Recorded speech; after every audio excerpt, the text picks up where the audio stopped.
алдында кездесуге бір кәсіпкер келді, бір мәселесімен келді, таныс кәсіпкер. Енді барынша сол мәселесін шешіп кеткісі келіп тұрды кездесу барысында. Мен оның мәселесін түсініп тұрмын, бірақ оның мәселесін мен ол жерде шеше алмай тұрмын да. Бірақ оған оны түсіндірейін десем, ол түсінгісі келіп тұрған жоқ. Неге? Ана бір мысал ғой. Мысалы, сіздің басыңыз ауырады, басыңыз ауырғанға дәрігерге барасыз. Дәрігер алады да сізге аспирин жазып бере салады. Сіз барып ішесіз, дәл қазір сол жерде басыңыз қояды, бірақ ертең қайтадан ауырады да ол. Өйткені ол басыңыздың ауырған себебі асқазаныңыздан да, асқазаныңызда өт толған да. Өтіңіз толғаннан басыңыз ауырып жатыр. Тура сол сияқты кейде кәсіпкерлер келеді, командасына байланысты. Бір командасындағы біреумен бір конфликт болып тұр ма, бір мәселе болып тұр. Мен оның шешімін оған бере алмаймын, өйткені ол мәселе ода емес, мәселе тура асқазандағы өт толған сияқты басқа кезіндегі оның әрекетінің салдарынан да. Сол үшін оған ол нәрсені айтып түсіндірген кезде кәсіпкерлер түсінбей жатады ше. Сондағы түйетін нәрсе команданы басқару. Енді бұл тірі адамдар ғой, тірі адамдар, тірі қарым-қатынаста. Компанияның ішінде бәрі бүйтіп жұмыс істеп жатқан кезде команданың ішіндегі бір қателік ол өткен шақтағы сол командаға жасалған дұрыс емес әрекеттердің нәтижесінде.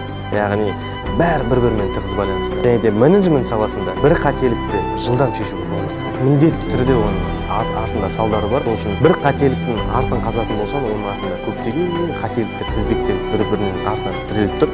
Ең күшті шешім өтті емдеу ғой. Өтті емдеу дегеніміз не? Ол кәсіпкердің өзін дұрыстау ғой. Яғни кәсіпкер сол мәселені шешуге кіріспейді, ол сол мәселенің болған себебін анықтайды да, сол себеппен күреседі. Сол кезде бүкіл салдары өзімен өзі шешіледі.